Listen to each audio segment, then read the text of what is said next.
किसान वाणी कार्यक्रम के प्रायोजक हैं कृषि एवं किसान कल्याण मंत्रालय, भारत सरकार। हर जोखिम से निकल कर फसल आए, सुरक्षित हो जाए। फसल बीमा से हर किसान अब आत्मनिर्भर हो जाए। संकट के समय प्रधानमंत्री फसल बीमा योजना किसानों के लिए वरदान है। अब सूखा पड़े या बाढ़ आ जाए कोई डर नहीं, अब ओले पड़े या कीट पतंगे फसल खा जाए कोई फिक्र नहीं, क्योंकि हमने लिया है प्रधानमंत्री फसल बीमा। बुआई से फसल कटाई तक हर जोखिम का दावा, न्यूनतम प्रीमियम पर अधिकतम भुगतान का वादा। योजना से हर साल जुड़ रहे हैं 5 करोड़ से ज्यादा किसान। अब आपकी है बारी। नजदीकी कृषि कार्यालय, सहकारी समिति, बैंक शाखा, अधिकृत बीमा कंपनी या जन सेवा केंद्र में स्वेच्छा से करा सकते हैं पंजीकरण। फसल बीमा पोर्टल या फसल बीमा ऐप द्वारा भी कराया जा सकता है पंजीकरण। प्रधानमंत्री फसल बीमा योजना, आपकी फसलों का संपूर्ण सुरक्षा कवच। कृषि एवं किसान कल्याण मंत्रालय, भारत सरकार। किसान वाणी कार्यक्रम सुनने वाले सारे बाण भाइयों ने विनोद भाई की राम राम। किसान भाइयों, आज है दिन मंगलवार और आज जो कार्यक्रम है वो है फ़ोन इन। और फ़ोन इन कार्यक्रम में आज का जो विषय है वो है फलदार पौधों की पाले से रक्षा। और इस विषय में बातचीत करने के लिए, इस विषय में जानकारी देने के लिए आज हमारे स्टूडियो में आमंत्रित हैं डॉक्टर समर सिंह। आप कुलपति महाराणा प्रताप उद्यान विश्वविद्यालय उच्चानी में कार्यरत हैं। और भाइयों, विषय जिस तरह है कि फलदार पौधों की पाले से रक्षा, इस विषय पे आपके जो सवाल हैं उनके लिए आप जो है फ़ोन कर सकते हैं। कुरुक्षेत्र का जो दूरभाष नंबर है वो है 01744 221322। कुरुक्षेत्र का जो STD कोड है वो है 01744 और फ़ोन नंबर है 221 322। डॉक्टर साहब, आपका कार्यक्रम में स्वागत है। आप अपने व्यस्त समय में से और समय निकाल करके आप आए हैं, आपका बहुत बहुत धन्यवाद। आज का हमारा बातचीत का जो विषय है फलदार पौधों की पाले से रक्षा। डॉक्टर साहब, आप जानते ही हैं कि जैसे जैसे सर्दी बढ़ती है तो वनस्पति जगत में भी स्थिरता आ जाती है और ऐसे में बहुत ज़रूरी हो जाता है कि जो फल वृक्ष हैं हमारे, उनकी भी देख रेख, उनकी भी संभाल बहुत ज़रूरी हो जाती है। तो ऐसे में हम अपने श्रोताओं के लिए, अपने किसान भाइयों के लिए, बागवान भाइयों के लिए ये जानना चाहेंगे कि जो फलदार पौधे हैं उनकी देखभाल इस मौके में आके, इस वक्त पे आके किस तरीके से की जाए। धन्यवाद धर्मेंद्र भाई जी, और सभी किसान भाइयों को मेरी नमस्ते। और मैं यही किसान भाइयों को सबसे पहले यही सलाह देना चाहता हूँ, क्योंकि किसान भाइयों, जैसा कि हम में जीव है, हम जितने भी जीव प्राणी हैं हम, तो इसी तरह से ये भी जीवित हैं, फल पौधे भी जी। और इनको भी सर्दी का, गर्मी का, सभी मौसमों का एहसास होता है जी। तो इसी के चलते जब कोई एक वातावरण होता है जिसमें ये फलते फूलते हैं, एक निश्चित वातावरण हर वृक्ष के लिए, हर फलदार पौधे के लिए होता है जी। जब थोड़ा सा वातावरण में ऊंच नीच होती है तो हमें थोड़ी इनकी केयर करनी पड़ती है। जैसे हम अपनी करते हैं, सर्दियों में कपड़े पहनते हैं, कुछ और काम करते हैं, तो इसी तरह से इनकी भी देखभाल के लिए हमें कुछ ज़्यादा सर्दी में करना पड़ता है। जी डॉक्टर साहब, हाँ जी। तो हम किसान भाइयों से ये ज़रूर अनुरोध करेंगे कि उनके दिल में कोई भी इस विषय से संबंधित सवाल हो। हमारा विषय है फलदार पौधों की पाले से रक्षा, तो वो सीधा सवाल करके और अपनी समस्या का समाधान करवा सकते हैं। हमारे स्टूडियो का फ़ोन नंबर है 221 322 221 322। और जो मोबाइल से फ़ोन करने वाले भाई हैं या कुरुक्षेत्र ज़िले से बाहर से जो फ़ोन करने वाले भाई हैं, उनको चाहिए कि वो फ़ोन नंबर से पहले 01744 कुरुक्षेत्र का STD कोड ज़रूर लगा लें। तो डॉक्टर साहब, बात है फल वृक्षों की देखभाल की और ऐसे पाले के मौके में। तो पहले तो हम यही जानना चाहेंगे डॉक्टर साहब कि अपना जो इलाका है उसमें कौन कौन से फल वृक्ष हैं जो कि हमारे इस क्षेत्र में लग रहे हैं या जिनकी हमने पाल परवस्त करनी है, उनके बारे में आप थोड़ा बताएं। देखिए, 2 तरह के हमारे फलदार पेड़ हैं। एक तो पतझड़ वाले जिसको हम कहते हैं, पतझड़ वाले, और वो तकरीबन इस मौसम में उनके पत्ते झड़ जाते हैं जी। जैसे उनमें आड़ू है, अलूचा है, नाशपाती है, और इनमें हमें अब क्या करना चाहिए जी वो एक बहुत महत्वपूर्ण बात है। जी और उचित समय इनके में जितना भी पतझड़ वाले फल हैं इनको एक तो लगाने का समय अभी बिल्कुल पीक पे है जी। ये मध्य दिसंबर से मध्य जनवरी तक इनको हम लगा सकते हैं जो मैंने ये बताए जी। और इनमें मुख्य रूप से जो ये आड़ू है, अलूचा है, तो ये नाशपाती है, तो इनका तो अभी समय है और 15 जनवरी तक इनको लगा लें। तो ये तो आपने बहुत अच्छी बात बताई डॉक्टर साहब के जो पतझड़ के जो पौधे हैं, फल वृक्ष हैं, तो वो है आड़ू, अलीचा और नाशपाती। तो इसके लिए सबसे पहले तो जरूरत इस बात की पड़ेगी डॉक्टर साहब के वो एक तो पौधों का इंतजाम करें, अच्छी नस्ल के पौधों का। बिल्कुल। तो अच्छी नस्ल के पौधे कौन से हैं, कहाँ से मिलेंगे डॉक्टर साहब, इस बारे में भी बताएं। देखिए, एक तो मुख्य जो किस्में हैं इसकी, उनके बारे में किसान को जानकारी होनी चाहिए, क्योंकि कुछ किस्में अच्छी होती हैं, कुछ किस्में अच्छी नहीं होती और किसान को ये पता नहीं होता भी कौन सी किस्म अच्छी है जी। जो आड़ू की मुख्य किस्में हैं उनमें एक सरबती है, सफेदा है, मैचलेस है, फ्लोरिडा सन है, तो एक सन रेड है, एक प्रभात है जी। ये आड़ू की अच्छी किस्में हैं जो अच्छी पैदावार देती हैं जी। और आलू बुखारा जिसको हमें एक काला अमृतसरी, अलूचा, कटारूचक और एक तीतो जी, ये इसकी मुख्य आलू बुखारे की किस्में हैं। और नाशपाती की मुख्य बग्गू और पत्थरनाक और ली कांटे जी। तो ये तो हाँ, ये तो किस्में हुई जी। किंतु इनको कहाँ से लेना है, मैं तो यही कहूँगा किसान भाइयों को, जो आपके आसपास अगर गवर्नमेंट की सरकारी कोई नर्सरी है और वहाँ से आप इन पौधों को लें, नहीं तो आप जहाँ पर ये आपका विश्वास हो भाई ये बढ़िया क्वालिटी के पौधे देता है तो वहाँ से ही इनका, क्योंकि एक बार लगाने के बाद फिर वो कई साल चलता है। जी जी। तो ये बात हुई कि भाई किस्में कौन सी हैं, इनके बारे में भी हो गया डॉक्टर साहब, और कहाँ से मिलेंगे इनके बारे में भी हो गया। तो अब बात आती है डॉक्टर साहब के पौधा है किसी और जगह से लेकर के आएंगे तो उसके लिए एक जो वैज्ञानिक तरीका है उसको ट्रांसप्लांट करने का, उसको लगाने का, उसके बारे में भी थोड़ी किसान भाइयों को, बागवान भाइयों को जानकारी दें डॉक्टर साहब। ये बहुत ज़रूरी है और इसके लिए सबसे पहले तो हमें अपनी मिट्टी टेस्ट करवानी है, मिट्टी की जांच करानी चाहिए। मिट्टी की जांच ज़रूरी है जी, कि क्या मैं ये जो पौधे लगा रहा हूँ किसी भी किस्म का, मेरी जो मिट्टी है उसके अनुसार है या नहीं है जी, उसमें कोई ऐसी चीज़ तो नहीं जो उसको बाद में दिक्कत पैदा करे, या कंकर की लेयर हो या कुछ हो जी, तो उसकी जांच सबसे पहले है, ज़रूरी है जी। और वो एक गड्ढा खोद के उसमें फिर सैंपल लेके, वो प्रयोगशालाएं टेस्टिंग की बहुत हैं आसपास, वहाँ पर आप करवा सकते हैं। डॉक्टर साहब सुनने में आया है, कहते हैं कि ये जैसे एक तो आम मिट्टी का टेस्ट होता है, जैसे हम कहीं फसल बोनी हो, हाँ जी, और एक जहाँ पर हमने फल वृक्ष लगाने हो, हाँ जी, तो उनमें कुछ मिट्टी का अलग से नमूना लेना पड़ता है। बिल्कुल अलग से लेना पड़ता है, क्योंकि जो आम फसलें हमारी उनकी जो जड़ केवल ऊपर ही रहती हैं, 1 फुट तक रहती हैं, तो इसलिए वहाँ तो सैंपल हम 6 इंच का 8 इंच का ही लेते हैं जी। किंतु इनकी जड़ ज़्यादा गहरी जाती है, तो इसलिए इनके लिए तो एक प्रोफाइल हमें खोदनी पड़ती है तकरीबन 5-6 फुट तक, 5-6 फुट की जी। हाँ जी। तो उसमें हम सारा एक करके फिर उसके सैंपल लेते हैं और उसमें ये देखते हैं कहीं कंक्रीट की लेयर तो नहीं है जी। तो फिर अगर कोई ऐसी बात है तो उसका फिर हम प्रबंध करते हैं भाई यहाँ पर कैसे लगाएंगे। डॉक्टर साहब एक फ़ोन आ रहा है, फ़ोन ले लेते हैं। हेलो, नमस्कार डॉक्टर साहब जी। नमस्कार जी, कौन साहब? मैं इंद्राज गाँव नागल जी। इंद्राज गाँव नागल से? हाँ जी। तो क्या सवाल है भाई साहब आपका? सवाल ये है जी, आपने राजू पाल जाने के लिए ऊपर छावा करना चाहिए छोटे छोटे पौधा जी, तो मैंने छावा काटा, आज जब सुबह पानी हुई ना छावा उतार दिया तो फिर कटे, ठीक है जी, बंदी की छावा उतार दें। नहीं, इंद्रजीत नाम था आपने। ऐसा है, ये जो छावे की बात आती है, मैं अभी बताने वाला था अभी आपके क्या करना चाहिए लगाने के बाद। सर्दियों में ये बहुत ज़रूरी है पाले से बचाने के लिए। हाँ जी, हाँ जी। और जब आप देखते हैं कि धूप है पूरी तेज़, उस समय तो आप इसको हटा सकते हैं।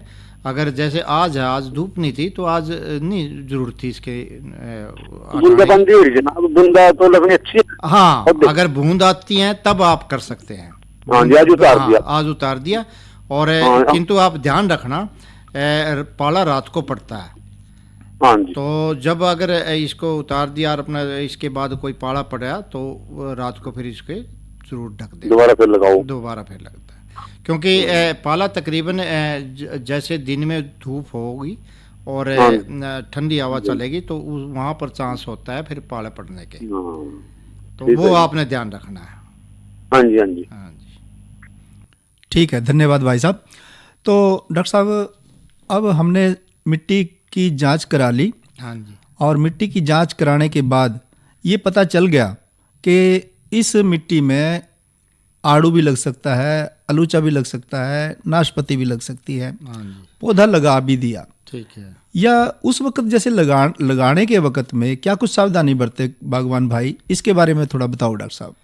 देखिए, एक तो लगाने के मैंने बता दिया भाई, बढ़िया किस्म हो और बढ़िया नर्सरी से आपका पौधा जी। दूसरा, फिर जब आप गड्ढा इसका 3 फुट का हम कहते हैं भाई, अगर आपकी मिट्टी ठीक है सब है तो 3 फुट का गहरा गड्ढा खोद दिए और उसमें फिर जो नीचे की मिट्टी है उसको तो अलग कर दो। नीचे की मिट्टी को अलग कर दो। ऊपर वाली मिट्टी में गोबर की खाद मिलाओ और जो उसमें सिफारिश की जाती है, हर पौधे के लिए अलग अलग सिफारिश की जाती है खाद की जी। नीचे डालने के लिए, तो वो उसमें मिलाओ जी। और उसके बाद मिलाने के बाद आप ध्यान रखें कि जो आप पौधा लाए हैं वो जड़ समेत बिल्कुल उसकी मिट्टी जो लगी है वो साथ में लगी रहनी चाहिए और उसको ध्यान से उसमें लगाओ। और साथ में अगर उसमें कोई ज़मीन में दीमक की प्रॉब्लम है जी, तो वो भी दीमक की भी दवाई उसमें अवश्य डाल दें, क्योंकि कई बार किसान भाई ये गलती करते हैं, जो ये गोबर की खाद जो हम कहते हैं ये अच्छी तरह से गला सड़ा नहीं होता और जब गला सड़ा नहीं होता तो इसमें दीमक लगने के ज़्यादा चांस है। बहुत अच्छी बात बताई डॉक्टर साहब। हाँ, यही मात खा जाते हैं। हाँ जी। फिर पौधे सूखने लग जाते हैं और फिर किसान भाई कहते हैं हमारा पौधा क्यों सूखे। तो और मेन मुख्य बात ये होती है कि उस समय दीमक का उपचार करना चाहिए। डॉक्टर साहब एक फ़ोन ले लेते हैं। ले लो। हेलो, नमस्कार डॉक्टर साहब। नमस्कार जी, कौन साहब? मैं प्रवेश बोल रहा जी, गाँव गढ़ी जाटान से। प्रवेश जी, सवाल करो।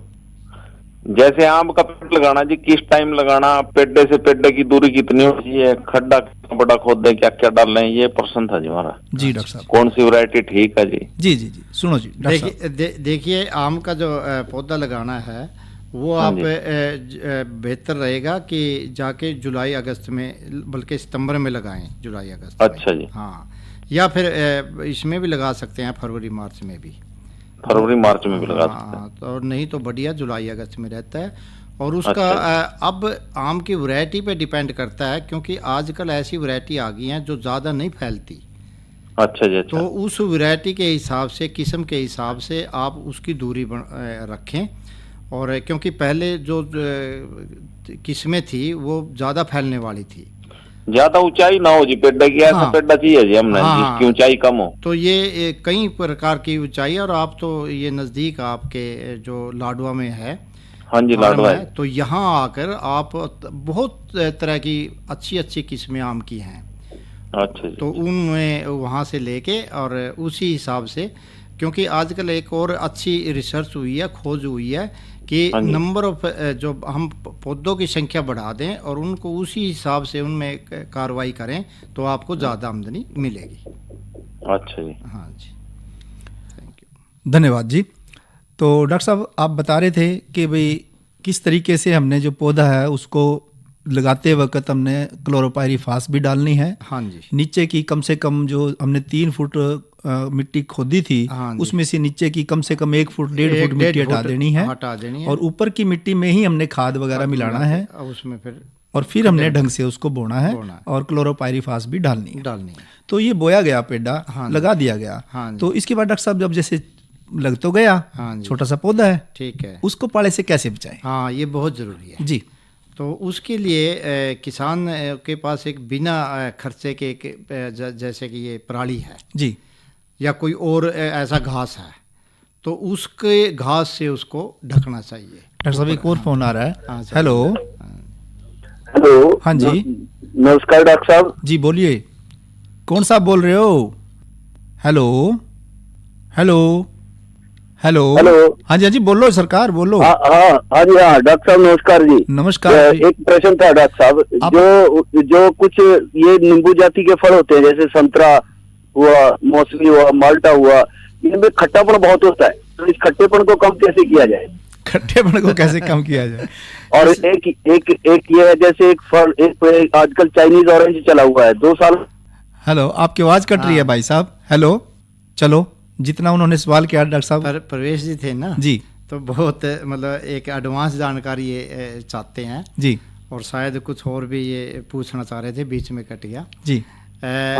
हाँ तो ये था। हाँ बताओ क्या था डॉक्टर साहब? यही था कि एक चाइनीज ऑरेंज जैसा आजकल चला हुआ ऑर्नामेंटल प्लांट, तो 2 साल के करीब का पौधा है और फलों से लदा हुआ है। हाँ, फल भी आए हुए हैं और खट्टे बहुत, हाँ पके भी हुए हैं। हाँ तो इसके खट्टेपन को कैसे कम किया जाए? देखिए, ये वैरायटी पे डिपेंड करता है किस वैरायटी में कितना खट्टापन है।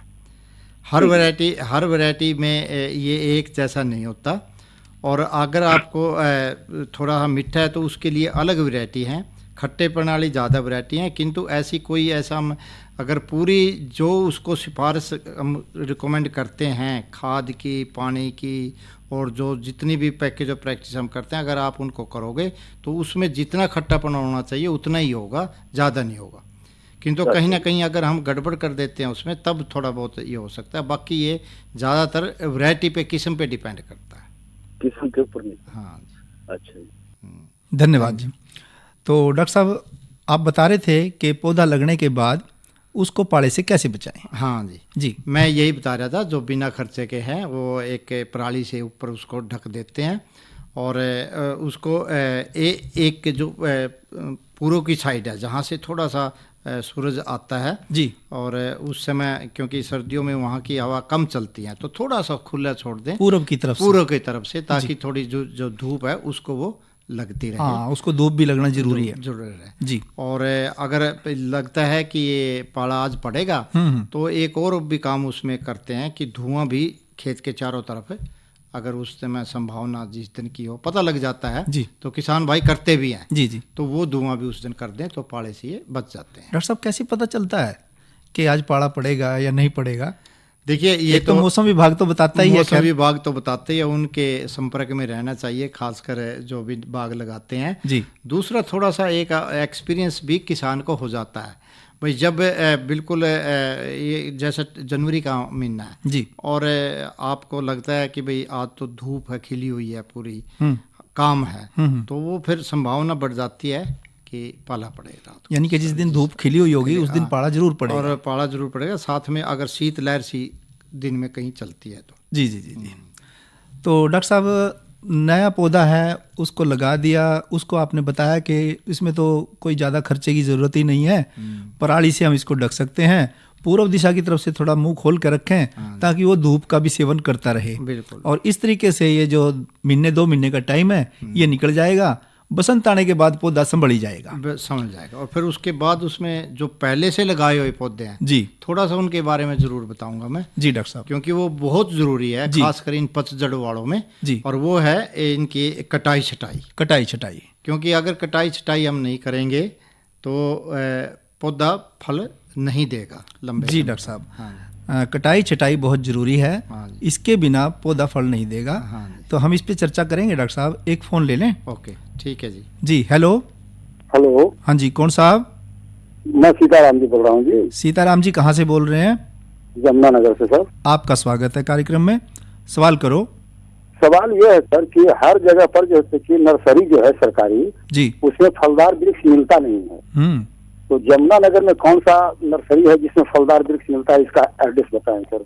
जी डॉक्टर साहब, यमुनानगर में सरकारी तो अब जो हमारा विभाग है, बागवानी विभाग है हरियाणा का, तो यमुनानगर के पास ही में ही है लाडवा, बहुत अच्छी लाडवा जी जी, बहुत अच्छी इसकी नर्सरी है और तकरीबन सभी तरह के फल इसमें मिल जाते हैं। जी जी। तो आप यहाँ से लेके जाएं और लाडवा से जी जी। ऐसे यमुनानगर में कई नर्सरी है लेकिन सर फलदार वृक्ष मिलता नहीं है। हाँ हाँ, नहीं वो एक्चुअली में क्या होता है, ये फलदार वृक्षों के लिए एक अच्छी किस्म के लिए बहुत मेहनत करनी पड़ती है, और जितने ये प्राइवेट हैं ये मतलब वो मेहनत नहीं कर पाते, तो वो इतना बढ़िया नहीं होता। तो आपने कार्यक्रम में हिस्सा लिया, आपका धन्यवाद। डॉक्टर साहब अब बताएं डॉक्टर साहब कि वो कटाई छटाई का जो काम है वो कैसे करना। देखिए वो पेड़ के हिसाब, इसके फलदार वृक्ष हैं जो उनके हिसाब से होती है जी। अब आड़ू है, आड़ू में हम तकरीबन एक ये कहते हैं भी खाली शीर्ष विधि सबसे अच्छी है कटाई। शीर्ष विधि जी। शीर्ष विधि में क्या होता है कि जो ऊपर वाला सीधा है उसको तो काट देते हैं, ऊपर वाले शीर्ष को जी। हाँ जी। और 4 टन या चारों दिशाओं में छोड़ देते हैं जी। तो उससे क्या होता है कि वो जो टहनियाँ छोटी हैं उनमें और ब्रांचिंग हो गई, ज़्यादा फुटाव होगा और उसमें ज़्यादा फल लगेंगे। यानी कि उसकी चोटी को काटना है। हाँ। और साइड की जो उसकी 4 शाखाएं मुख्य हैं, हाँ, उनको हमने छोड़ना है। किंतु आलू बुखारा में और ये जो नाशपाती है जी, इनमें क्या है, इनमें एक हम कहते हैं भी मॉडिफाइड लीडर प्रणाली है जी, उसके हिसाब से ट्रेनिंग करनी चाहिए। उसमें मॉडिफाइड में क्या है कि जो सीधी वाली है उसको भी रखते हैं जी, और साथ में जो है उनको भी रखते हैं, किंतु उनकी थोड़ी छोटी कटाई कर देते हैं। मतलब उनकी चारों तरफ से थोड़ी थोड़ी सी कटिंग करते हैं, थोड़ी थोड़ी सी कटिंग करते हैं, और चोटी भी नहीं काटते। चोटी नहीं काटते जी, हल्की सी चोटी काटते हैं ऊपर, किंतु नीचे से नहीं उसको काटते। हाँ, जैसे कहते हैं ना जी कि भी कहीं तो बाल पूरे ढंग से कटवावे हैं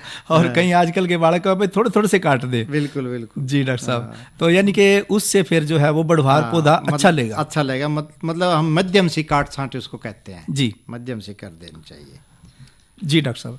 तो डॉक्टर साहब ये बात वही काट छांट की, अब आती है बात कि भी और भी पौधे हैं, पतझड़ के मौसम के हमने पौधों की बात की, इसके अलावा बागवान भाइयों ने और भी पौधे बहुत सारे लगा रखे हैं डॉक्टर साहब, तो उनको भी हम किस तरीके से पाले से बचाएं, इसके बारे में थोड़ा और प्रकाश डालें डॉक्टर साहब। तो पाले से तो बचाने का देखिए सबसे बढ़िया तरीका तो मैंने यही कहा है, किसान भाई ने भी कहा था, ऊपर से उसको छावा करना, और दूसरा हल्का पानी लगाना। हल्का पानी अगर लगाएंगे तो भी पाले से बच जाती है। और ये सभी में है, ना केवल पेड़ों में बल्कि दूसरी भी जितनी फसल है सब्जियों की और दूसरी, अगर आप हल्का पानी लगाएंगे, एक ये करना है।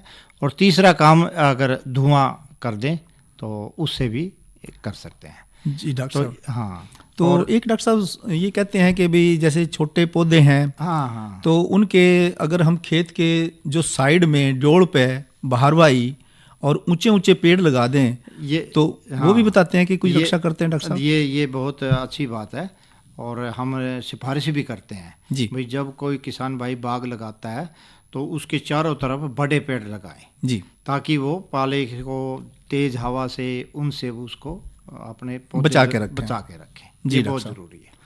मैं एक और बात थोड़ा सा जरूर बताना चाहूँगा जी डॉक्टर कि जो हमारे ये अब पतझड़ वाले हैं जो पुराने हैं, तो उनमें और जो नए भी लगा रहे हैं उनमें जो गोबर की खाद है और म्यूरेट ऑफ पोटाश है, सिंगल सुपरफास है, वो तो शुरू में डाल दें जी, किंतु बाद में जो ये जो करते हैं फरवरी के महीने में डालें और फिर आगे अप्रैल के महीने में खाद की मात्रा बची हुई उस समय डाल दें। जी डॉक्टर साहब, यानी कि अगर हम एक मोटा मोटा हिसाब से देखें तो एक पौधा जैसे हमने लगाया, उसमें हमने कितनी जो खुराक है वो कब कब देनी चाहिए, इसके बारे में थोड़ा ज्ञान दो डॉक्टर साहब। इसके बारे में तो पता है कि अलग अलग पौधे की अलग अलग खुराक है। बिल्कुल ठीक है डॉक्टर साहब, यानी कि जैसा पौधे का साइज होगा वैसी ही उसको खुराक देनी पड़ेगी। जिस प्रकार का पौधा होगा, कई पौधे ज़्यादा खुराक लेते हैं, कई कम लेते हैं। बिल्कुल ठीक है। मैं तो इसमें यही चाहूँगा कि किसान भाई जो हरियाणा एग्रीकल्चर यूनिवर्सिटी जो हिसार में उसकी पैकेज एक प्रैक्टिस भी है जी, और आसपास भी जो उनके कोई भी अधिकारी है, बागवानी का है या दूसरा है जी, तो उससे पूरी जानकारी लेके और तब ये डालें खाद जी। अब फिर भी अगर कुछ भी बात नहीं समझ में आती तब उनको चाहिए कि वो साइंसदानों की सलाह लें। बिल्कुल। और उनके आसपास में जरूर जो उद्यान विभाग है उनके अधिकारी भी मिलेंगे, या जो कृषि विज्ञान केंद्र हैं वहाँ भी अधिकारी या वैज्ञानिक मिलेंगे। और उचानी में तो आपका विश्वविद्यालय है ही डॉक्टर साहब। हाँ जी, वहाँ से जानकारी वहाँ पे भी जानकारी ली जा सकती है। तो बिना जानकारी के जो बागवान भाई हैं वो अपने हिसाब से कार्रवाई ना करें, क्योंकि पौधे भी बड़े कीमती हैं और उनको लगाने पे भी बड़ा खर्चा होता है, संभाल पे भी बड़ा खर्चा होता है। डॉक्टर साहब एक फ़ोन ले लें। ले लो। हेलो, नमस्कार जी। नमस्कार जी, कौन साहब? मैं छोटी कांडी से बोल रहा हूँ जी, बाबूलाल सैनी जी। जी सैनी साहब, आपका कार्यक्रम में स्वागत है। हाँ जी। सवाल अच्छा जी, मेरे पास जी मैंने 4 पेड़े लाए थे जी। किस चीज के? दशहरी आम के जी। अच्छा जी। उनमें तीन तो बिल्कुल ठीक है जी, एक पेड़ा ऊपर से पत्ते लग गए जी सूखे उसके। अच्छा जी डॉक्टर साहब, आपने उसमें थोड़ा सा जड़ के खोद के देखा, कोई उसमें दीमक तो नहीं आ गई? मैंने जी 2 बड़ी खोद लिया जी, बल्कि एक बड़ी जो ये 4-8 बताई थी जी, एक बागवान ने, मैं बागवान के पास गया एक पा। हाँ हाँ। उसने बताई भी थोड़ी सी 4-8 गेर दो उसमें पाइया। हाँ हाँ हाँ। वो गेरी जी। अच्छा अच्छा जी, फिर मैंने उसमें एक क्लोरोफाइल दवाई है जी, जो इसी खेती बाड़ी में करा जी, फूल की खेती पे भी। हाँ हाँ।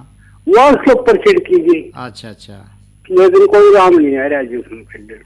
तो उसका आप का कितनी दूर पड़ता है? कोई एक्सपर्ट को आप दिखा सकते हो उसकी टहनी ला के, क्योंकि कई कारण हो सकते हैं उसके। एक तो मैंने बताया जैसे दीमक वाला भी कारण हो सकता है, दूसरा कोई बीमारी भी हो सकती है, तीसरा कोई कीड़े भी उसमें हो सकते हैं। तो कई कारण जी उसके साथ ही पेड़े चल रहे, वो बिल्कुल ठीक है जी। हाँ, तो उसमें कुछ देखना पड़ेगा, क्या वही वैरायटी है या कोई दूसरी वैरायटी आ गई या कोई उसमें बीमारी है। तो या तो उसका आजकल तो बड़ी एक सिंपल तरीका है, उसके व्हाट्सएप कर दो एक्सपर्ट पे, ठीक है, या मेरे पे कर दो आप, तो हम उसके पत्ते देखकर उसका आपको जवाब दे देंगे। अच्छा जी। हाँ, मेरा नंबर नोट। ऊपर से, हाँ जी, ऊपर से जी सूखने लग गए। हाँ, थोड़ा थोड़ा सूखदा बिल्कुल सारा सूख जाए जी। हाँ, ये तो ज़्यादातर तो उसी में होता है जिसमें दीमक हो या कुछ और नीचे दूसरी हो, तो या कोई और बीमारी हो। किंतु हम पत्ता देख के आपको जवाब दे देंगे। आप व्हाट्सएप किसी बच्चे से अगर आप ना कर सको तो वो कर दें और उसको हम पहचान के आपको बता देंगे। तो डॉक्टर साहब, आज का जो समय है अब आगे हमें बढ़ने की इजाज़त नहीं दे रहा। आपने कार्यक्रम में हिस्सा लिया और किसान भाइयों के, बागवान भाइयों के मन की जो शंकाएं थी, समस्याएं थी, उनका बखूबी समाधान किया। आप कार्यक्रम में आए और बेशकीमती समय दिया, ज्ञान दिया। इस सब के लिए आपका बहुत बहुत धन्यवाद। बस एक बात कहूँगा किसान संपर्क में रहें, जो यूनिवर्सिटी बनी है नई, तो क्योंकि बहुत फ़ायदा होगा सभी किसानों से। मेरी ये विनती यही है जी। धन्यवाद। अरे अरे अरे क्या कर रहा है? इधर इधर इधर, हम बोल रहे हैं तेरे बीजू का। पुतला बोल रहा है? हाँ, पक्षियों से तो हम खेत को बचा लेते हैं, पर इन घातक रसायनों से कैसे बचाएं? मतलब? देख बेटा, तू जो ये अंधाधुंध रसायन मिलाता है ना, मिट्टी की सेहत बिगड़ने लगी है। और जब माटी ही कमजोर पड़ जाएगी तो उपज कैसे सेहतमंद होगी? अरे पहले ऐसा नहीं था। पूछना अपने बड़े बुजुर्गों से, कैसे फसल लहलहाती थी, शुद्धता झलकती थी। हाँ, माटी भी तंदुरुस्त और लोग भी। अरे अब पहली वाली बात कहाँ? पर अब तो सब यही डाले हैं। सब नहीं, आज भी लाखों जागरूक किसान परंपरागत विधि से फसल उगा रहे हैं। खर्चा कम और उपज की कीमत भी बेहतर पा रहे हैं। सच है? रे बेटे, एक्सपीरियंस से बता रहे हैं, धूप में बाल सफेद नहीं किए हैं। हाँ। ठीक है भाई, मैं भी आज से जैविक खेती शुरू करूंगा।